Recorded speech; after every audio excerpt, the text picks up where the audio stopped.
ವಿಚಾರವಾಗಿ ಈಗಾಗಲೇ ಸಭೆ ನಡೆದಿತ್ತು. ಈ ವಿಚಾರವಾಗಿ ಮಾತಾಡಲಿಕ್ಕೆ ನನ್ನ ಜೊತೆ ನಿರ್ದೇಶಕರಾದಂತಹ ನೆಲ್ಲಿಗೆರೆ ಬಾಲು ಅವರು ಇದ್ದಾರೆ. ಅವ್ರನ್ನ ಮಾತಾಡಿಸ್ತಾ ಹೋಗ್ತೀನಿ. ಸರ್, ಈಗಾಗಲೇ ಸಭೆ ಮಾಡಿದ್ದೀರಾ, ಜಾತಿಗಣತಿ ವಿಚಾರವಾಗಿ ಈಗಾಗಲೇ ಸರ್ಕಾರದ ಪರ ವಿರೋಧವಾಗಿ ಮಾತುಕತೆ ಕೇಳಿ ಬರ್ತಾ ಇದೆ. ನಿಮ್ಮ ಮಾತು ಏನಂತ ಹೇಳ್ತೀರಾ? ಈ ಸಭೆ ನಂತರ ನಿಮ್ಮ ನಿರ್ಧಾರ ಏನಾಗಿದೆ? ಈಗೆಲ್ಲ ನಮ್ಮ ಅಧ್ಯಕ್ಷರಿಗೆ ನಮ್ಮೆಲ್ಲರ ಅನಿಸಿಕೆಗಳನ್ನು ಹೇಳಿದ್ದೀವಿ. ಏನಾದ್ರೂ ಈ ವರದಿಯನ್ನು ಜಾರಿಗೊಳಿಸಿದರೆ ಸರ್ಕಾರ ಕಾತುರದಿಂದ ನಮ್ಮ ಸಮುದಾಯಗಳನ್ನ, ನಮ್ಮ ಮಠಾಧೀಶರನ್ನ, ನಮ್ಮ ನಾಯಕರನ್ನ ಒಗ್ಗೂಡಿಸಿ ನಾವೆಲ್ಲರನ್ನು ಒಗ್ಗೂಡಿಸ್ಕೊಂಡು ದೊಡ್ಡ ಮಟ್ಟದ ಹೋರಾಟ ಮಾಡಬೇಕು. ಜೊತೆಗೆ ಏನು ಲಿಂಗಾಯತ ಸಮಾಜಕ್ಕೂ ಇವತ್ತು ಅನ್ಯಾಯ ಆಗಿದೆ ಅಂತೇಳಿ ಅವರು ಸಹಿತ ಎಲ್ಲ ಒಗ್ಗಟ್ಟಾಗಿ ಹೋರಾಟ ಮಾಡಬೇಕು ಅಂತ ಹೇಳ್ತಾ ಇದ್ದಾರೆ. ನಾವೆಲ್ಲ ಒಗ್ಗಟ್ಟಾಗಿ ಯಾವ ಸಮುದಾಯಕ್ಕೆ ಅನ್ಯಾಯ ಆಗಿದೆಯೋ ಆ ಎಲ್ಲ ಸಮುದಾಯ ಮುಖಂಡರುಗಳು ಒಗ್ಗಟ್ಟಾಗಿ ಈ ರಾಜ್ಯದಲ್ಲಿ ಹೋರಾಟವನ್ನು ಮಾಡಿ ಏನು ಈ ಸಿದ್ದರಾಮಯ್ಯನವರು ಇವತ್ತು ಈ ಸಮುದಾಯನ ತುಳಿಬೇಕು ಅಂತ ಹೇಳಿ ಇವತ್ತು ಕಾತುರದಿಂದ ಈ ವರದಿಯನ್ನು ಜಾರಿ ಮಾಡಲಿಕ್ಕೆ ಮುಂದಾಗಿದ್ದಾರೋ ಅವ್ರ ಆಸೆ ಈಡೇರಲ್ಲ. ಅವರು ಈ ಸರ್ಕಾರದ ಮುಂದುವರಿಯಲ್ಲ. ಈ ಸರ್ಕಾರ ಕಿತ್ತೊಗೆಸುವಂಥ ಕೆಲಸವನ್ನು ಈ ಜನಾಂಗದವರು ಮಾಡ್ತೀವಿ, ಯಾವುದೇ ಕಾರಣಕ್ಕೆ ಬಿಡೋದಿಲ್ಲ. ಇನ್ನು ನೀವು ಹೇಳಿದ್ರೆ ಅವೈಜ್ಞಾನಿಕವಾಗಿ ಜಾತಿಗಣತಿಯನ್ನ ಮಾಡಲಾಗಿದೆ, ಅವೈಜ್ಞಾನಿಕವಾದ ಹೇಳಿಕೆ ಇದು ಅಂತ ಹೇಳ್ತಾ ಇದ್ರೆ, ಅವೈಜ್ಞಾನಿಕ ಅನ್ನುವಂಥದ್ದನ್ನ ಹೇಗೆ ನೀವು ಪರಿಗಣಿಸ್ತೀರಾ ಸರ್? ಯಾಕೆ ಜನಸಂಖ್ಯೆ ಕಡಿಮೆ ಇರೋದನ್ನ ಲೆಕ್ಕವಾಗಿ ಇಟ್ಕೊಂಡು ಅವೈಜ್ಞಾನಿಕ ಅಂತ ಹೇಳ್ತಾರೆ, ಅಥವಾ ಬೇರೆ ಏನಾದರೂ ಆಧಾರ ಇದೆಯಾ ಸರ್? ನೋಡಿ, ಖಂಡಿತ.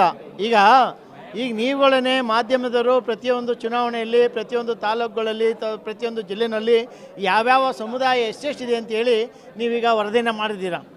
ಆದರೂ ಪ್ರಕಾರ ತಗೊಂಡ್ರು ಸಹಿತ ಈ ಜಾತಿ ಗಣತಿ ಸರಿ ಇದೆಯಾ ಅಂತ ನೀವು ಪ್ರಶ್ನೆ ಮಾಡಿ. ನೀವೇ ಹೇಳಿ, ಅಂಕಿಅಂಶ ಕೊಡಿ ನಮಗೆ ಎಷ್ಟೆಷ್ಟು ಎಲ್ಲೆಲ್ಲಿದೆ ಅಂತೇಳಿ. ನಾವು ಅಂಕಿಅಂಶ ಕೊಡ್ತೀವಿ, ಯಾವ ಜಿಲ್ಲೆಯಲ್ಲಿ ಎಷ್ಟೆಷ್ಟಿದೆ ಅಂತೇಳಿ. ಈಗ ಆಲ್ರೆಡಿ ನಾವು ನಮ್ಮ ಪ್ರಕಾರ ಸುಮಾರು 1 ಕೋಟಿಗೂ ಜಾಸ್ತಿ ನಾವು ಒಕ್ಕಲಿಗ ಜನಾಂಗದವ್ರು ಇದ್ದೀವಿ. 1,32,00,000 ಒಕ್ಕಲಿಗ ಜನಾಂಗ ಇವತ್ತಿದೆ. ಇವರು 10 ವರ್ಷದಿಂದ ಮಾಡಿದ್ದಾರೆ. ಇವತ್ತಾಳಿ ನಾವು ಉಪ ಪಂಗಡಗಳು ಜಾಸ್ತಿ ಇದೆ, 180ಕ್ಕಿಂತ ಜಾಸ್ತಿ ಪಂಗಡಗಳಿದೆ ನಮ್ಮದು. ಅವ್ರನ್ನೆಲ್ಲ ಒಗ್ಗೂಡಿಸ್ಕೋಬೇಕು. ಯಾವುದೋ ಕೆಲವ್ರನ್ನ ಹೋಗಿ ಎಲ್ಲೋ ಕುಂತ್ಕೊಂಡು ಮಕ್ಳ ಕೈಯಲ್ಲಿ ವರದಿ ಮಾಡಿಸಿದ ಒಪ್ಪಕ್ಕೆ ನಾವು ಯಾವುದೇ ಕಾರಣಕ್ಕೆ ಇದನ್ನು ಒಪ್ಪಲ್ಲ. ಇದು 100ಕ್ಕೆ 100 ಐವೈಜ್ಞಾನಿಕವಾಗಿದೆ, ವೈಜ್ಞಾನಿಕವಾಗಿಲ್ಲ. ಮತ್ತೊಮ್ಮೆ ಅವ್ರು ಪರಿಶೀಲನೆ ಮಾಡಬೇಕು, ಮತ್ತೊಮ್ಮೆ ಜಾತಿಗಣನೆ ಮಾಡಿಸ್ಬೇಕು, ನಂತರ ವರದಿ ಮಾಡಲಿ. ನಮಗೇನು ಅಬ್ಜೆಕ್ಷನ್ ಇಲ್ಲ ನಮ್ಮದು. ಆದರೆ ಈ ಮಾಡೋಂಥ ಯಾವುದೇ ಕಾರಣಕ್ಕೆ ಸಿದ್ದರಾಮಯ್ಯರು, ನಾವು ಕೆಂಪೇಗೌಡರು ಆಗಲಿ, ನಮ್ಮ ಕುವೆಂಪು ಹೇಳಿದ್ದಾರೆ, ಸರ್ವ ಜನಾಂಗದ ಶಾಂತಿಯ ತೋಟ, ಸರ್ವರಿಗೂ ಸಮಪಾಲು ಸಮಬಾಳು. ಕೆಂಪೇಗೌಡರು ಯಾವ ರೀತಿ ಎಲ್ಲ ಸಮಾಜದವ್ರಿಗೆ ಯಾವ ರೀತಿ ಒಟ್ಟಿಗೆ ಸೇರಿ ತಾನು ಹೋಗ್ತಾ ಇರೋ ಅಂತೇಳಿ ಅವ್ರಿಗೆ ಗೊತ್ತಿದೆ ಸಿದ್ದರಾಮಯ್ಯನವ್ರಿಗೆ.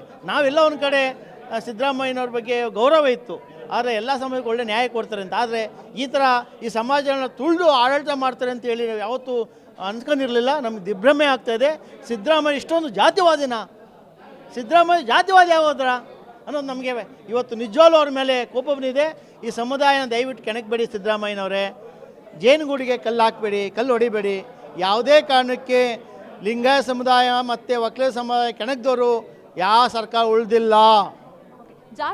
ನೋಡಿ ಸಿದ್ದರಾಮಯ್ಯನವರು ಜಾತಿಗಣತಿಯನ್ನ ಮತ್ತೆ ಪುನಃ ಮಾಡಬೇಕು ಅನ್ನುವಂತಹ ಬೇಡಿಕೆ ಇಡ್ತಾರೆ. ಆದರೆ ಎಲ್ಲೋ ಒಂದು ಕಡೆ ಹೊರಗಡೆ ಮತ್ತೆ ಜಾತಿಗಣತಿಯನ್ನ ಮಾಡೋದು ಅಥವಾ ಸಮೀಕ್ಷೆಯನ್ನ ನಡೆಸೋದ್ರಿಂದ ಸಾಕಷ್ಟು ದುಂಡು ವೆಚ್ಚ ಆಗ್ತಾ ಇದೆ ಅನ್ನುವಂತಹ ಮಾತು ಕೇಳಿ ಬರ್ತಾ ಇದೆ. ಇದಕ್ಕೆ ಏನು ಹೇಳ್ತೀರಾ? ಭವಿಷ್ಯ ಸರ್ಕಾರ ನಮಗೇನಾದ್ರು ಜವಾಬ್ದಾರಿ ಕೊಟ್ಟರೆ, ನಮ್ಮ ರಾಜ್ಯ ಒಕ್ಕಲಿಗರ ಸಂಘ ಆ ಜವಾಬ್ದಾರಿ ತಗೊಂಡು ಇಡೀ ನಮ್ಮ ಸಮಾಜದ ಪ್ರತಿಯೊಂದು ಹಳ್ಳಿನಲ್ಲಿರುವ ನಮ್ಮ ಸಮುದಾಯದ ಮಾಹಿತಿಯನ್ನು, ನಿಖರವಾದ ಮಾಹಿತಿಯನ್ನು ನಾವು ಕೊಡ್ತೀವಿ. ಅದಕ್ಕೆ ನಾವೇ ಬಂಡವಾಳ ಹಾಕ್ತೀವಿ, ನಾವೇ ನಾವೇ ಖರ್ಚು ವೆಚ್ಚ ನೋಡಿಕೊಂಡು ವರದಿ ಕೊಡ್ತೀವಿ. ಅವ್ರು ಬೇಕಾದ್ರೆ ಕ್ರಾಸ್ ವೆರಿಫಿಕೇಷನ್ ಮಾಡ್ಕೊಳ್ಳಿ, ನಂತರ ವರದಿ ಮಾಡಲಿ. ಏಕೆಂದರೆ ಇದು ಅನ್ಯಾಯ ಮಾಡಬಾರ್ದು. ರೈತರ ಮಕ್ಕಳಿಗೆ, ಈ ದೇಶಕ್ಕೆ ಅನ್ನ ಕೊಡುವ ರೈತರ ಮಕ್ಕಳಿಗೆ ಯಾವುದೇ ಕಾರಣಕ್ಕೆ ಅನ್ಯಾಯ ಮಾಡಬಾರ್ದು. ಅನ್ಯಾಯ ಮಾಡಿದ್ರೆ ಉಳಿಯಲ್ಲ.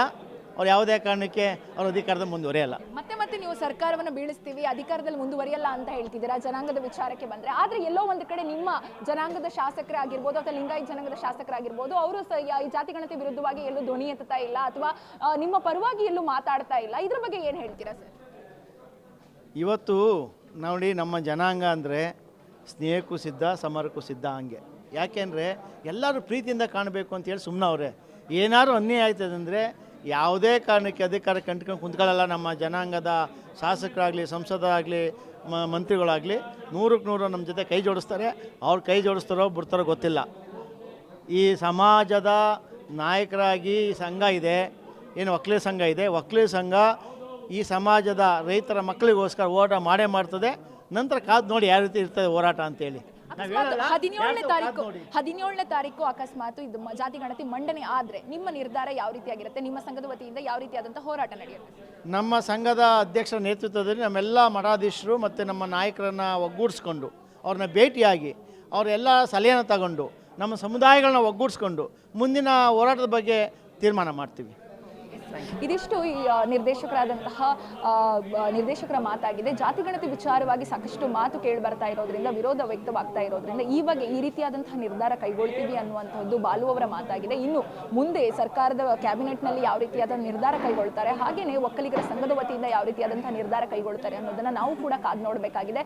ಇದಾಗಿತ್ತು ಈ ಹೊತ್ತಿನ ವಿಶೇಷ ಸುದ್ದಿ. ಇನ್ನಷ್ಟು ಸುದ್ದಿಗಾಗಿ ನೋಡ್ತಾ ಇರಿ guarantee news. Camera person Lakshmikanth ಜೊತೆ ಶಮ್ಮಿ ಶೆಟ್ಟಿ. ಗ್ಯಾರಂಟಿ ನ್ಯೂಸ್, ಸುದ್ದಿ ಖಚಿತ, ನ್ಯಾಯ ನಿಶ್ಚಿತ.